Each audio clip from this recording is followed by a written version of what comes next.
questions for Matt. Matt, you're going from playing like a 8:15 game to an 11 a.m. Do you like playing earlier, or what's that like? Honestly, in my opinion, I love the early games, and I know the team. A lot of people on the team love the early games because a lot of people are just like, yeah, wake up, do our thing, get right to it. Like it's immediately, it's right off the bat. It's compared to a night game like the other night. We were just sitting there waiting. You got to anticipate it. You're sitting there like, come on, come on, come on. But with the early game, it's just as soon as you wake up, 7 a.m. we wake up right to everything. Everything's rolling from the morning, and we get right to it. How do you approach that first half of this game, knowing that you'll have to be without Dylan? Yeah. I don't like it. I like playing next to Dylan. He's a great guy on and off the field, but I have a lot of confidence in Tyrone.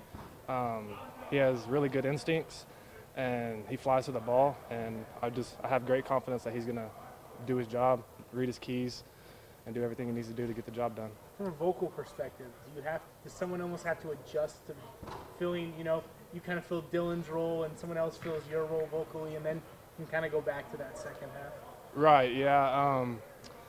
With Dylan out, I know I have to be more vocal out there around everyone. I know when Dylan's out there, it's just like, even when I'm trying to be vocal, he's just like, he's right on it. Like before the formation's even set, he's already knowing what's happening. He's calling it right away, so I just listen, and he sets me up in the best position just to play ball. And with him out, I know I have to talk. I have to do a lot more. I have to step up, communicate more, and just be a better leader on the defense.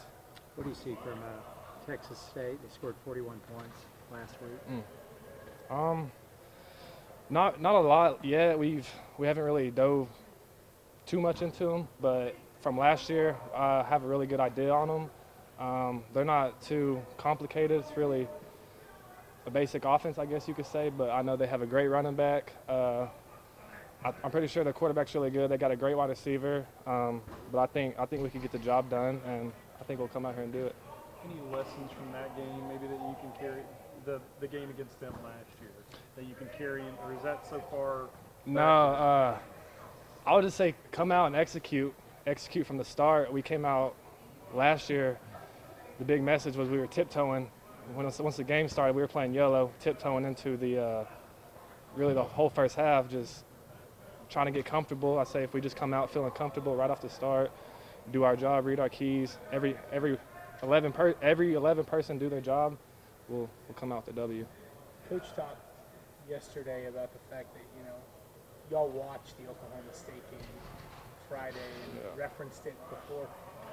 Considering that it was the same result as the Oklahoma State game, the game against BYU, what were you guys able to do last year? What was that big step that you guys took last year post-Oklahoma State that you'll need to do once again this year? I would say just learning from our mistakes. That first Oklahoma State game, I feel like nobody was on the same page. Players, coaches, as a whole unit, just no one was on the same page. And I feel like that's what it was in this BYU game. I feel like we had a great week of preparation, but we didn't come out and execute. We came out, tiptoed our way into it, and I feel like the environment got the best of a lot of the young people. You look on the sideline, a lot of young people just eyes big. I feel like it was just something new to them. So with that happening, I feel like coming out on these next games, next big environments, they'll be able to handle it better. What do you feel like Devin Neal is giving y'all on defense? He's given us great, really everything, great energy, a great aspect on the defense. He's vocal, he communicates, he's real smart. His IQ level it's up there. We just come out every play. He's calling out plays. If Dylan's not communicating, if I'm not communicating, someone's not communicating, you can hear Devin in the back end communicating to all the DBs. So I feel like he's a big leader within the secondary. Is there anything different about preparing for Texas State when conference play is on the tail end of this one? You said, do we feel like? Say that one time. Is there anything different about getting ready for this game with conference play immediately following Saturday?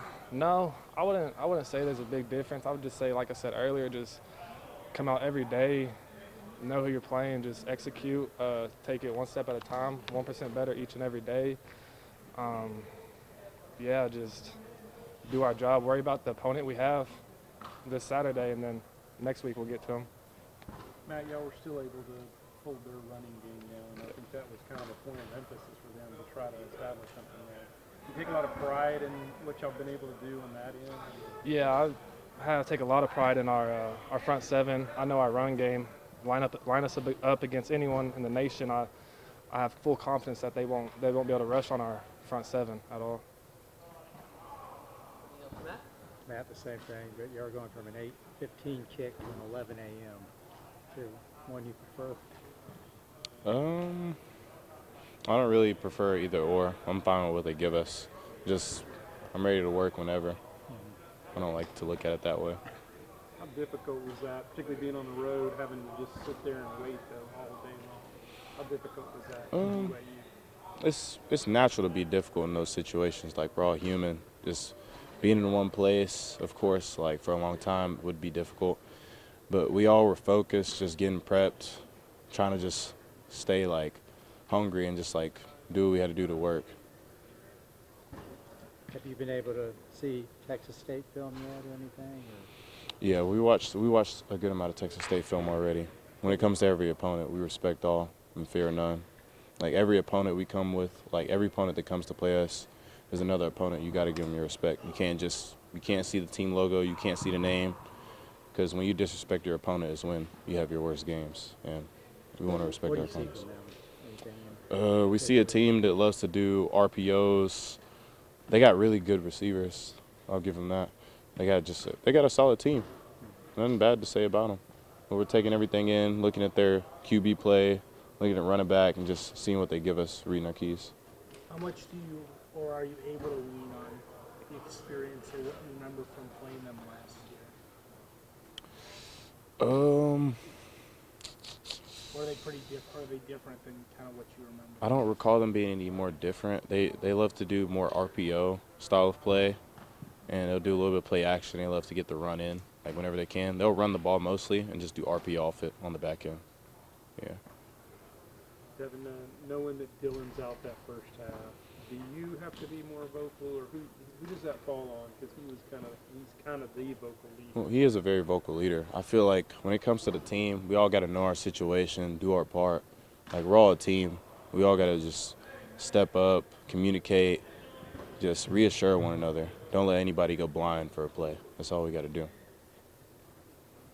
Are you kind of ready just to play wherever they put you? Because, I mean, I know you were practicing a lot at the Star, and now you're back at safety. Do you just have to prepare for wherever? Pretty much. That's how our coach wants to make any of the three. We all are taught to like try to learn all three of the safety spots just in case if anybody goes down, because anything happens in a season. Like, we all see it. We all got to be ready to step up and just do our job and help the guys around us to make plays. Coach talked about, the similarities in terms of, the game this past weekend in Oklahoma State last year and how you guys were able to rebound last year and turn it into obviously the season that you did. What were you able to do last year that you guys need to replicate in terms of that bounce back ability? Last year in that same situation, just after a loss, like there's two things the team can do: just wilt away or just come together and just rebound stronger. And I feel like in those situations, like, we just rebound. Like, we come together, everybody locks in, just humbles ourselves, knows what the focus is, and we just come back together ready to work. So I feel like we just got to work, put our heads down, do what we got to do, and we'll be straight.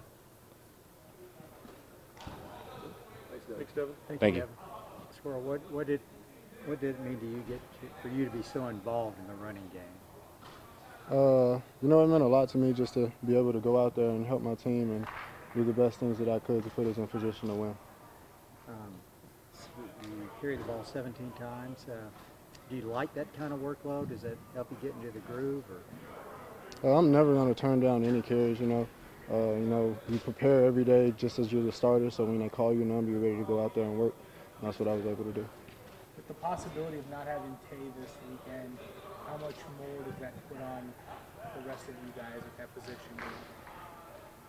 Losing Tay, it hurts, but everybody in the room, they prepare like the starter. I'm sure everybody in the room is ready to go out there, and if their number's called, they're ready to go out there and play. What do you see from Texas State's defense? I think they're a really good defense. they got a couple guys returning, a couple guys that can really go. I like to see how we match up. Obviously, this has been more of an opportunity for you to get some, like what John talked about, those 15, 16, 17 carry kind of games. For you, what made you ready for that type of workload this year? I would just say showing up every day, preparing myself, being in the treatment room, working on my body. So, when I get that opportunity to go out there and get as more carries than I usually would receive, that my body's ready to go and it's able to handle it. You've obviously had to overcome a lot of knee injuries and stuff like that. Has that kind of motivated you to get back on the field? Yes, I would say so. My health means everything to me, and being able to stay healthy and stay on the field, it means a lot to me to be able to go out there and help my team. Are you comfortable on that leg? I mean, you feel strong, confident? Yeah, I went through rehab all last year. I did a lot of rehab this off season, so I feel like it's very strong and a lot more comfortable than I was last year. And like you can make cuts and that kind of thing? Yeah, I can make all the cuts that I need to make. What was that point where you felt fully comfortable again, mentally, trusting then? It took a while to get back to that point, but I would say the spring game, it really showed me and gave me my confidence back to get me to the point where I felt like I was ready to go and be able to go out there and do those things that I was able to do before I had that injury. In terms of, you guys ran the ball a lot against BYU, but maybe weren't as efficient as you guys would like to be in terms of yards per carry. How do you guys turn those 2 and 3 yard gains and 6, 7, 8 yard gains consistently? Being more intentional with our tracks, being more intentional with footwork, going out there. We've been in meeting rooms getting things corrected, so we're going to go out there and fix those things and turn those 2 yards, 3 yards games into 6, 7, and maybe even 40. How do you feel like Quaylen did out there, and what do you feel like he brings to the team? Quaylen stepped up big time for us against BYU, and he showed me a lot of things that a lot of guys in the room knew that he can do, but going out there and putting it on film really showed a lot to a lot of people. Squirrel, in that situation there, late in regulation, where y'all are close to midfield, you got 3rd and 5 and 4th and 6. Were you wanting to go for it at that point? Coach said even, I think usually the numbers would say go for it. They have like an analytics chart. They handle all of that. We're just players. If they call it on 4th and 6 and they hand you the ball off, you just got to go get it. That's what it is. Thanks, Squirrel. Thank you, guys.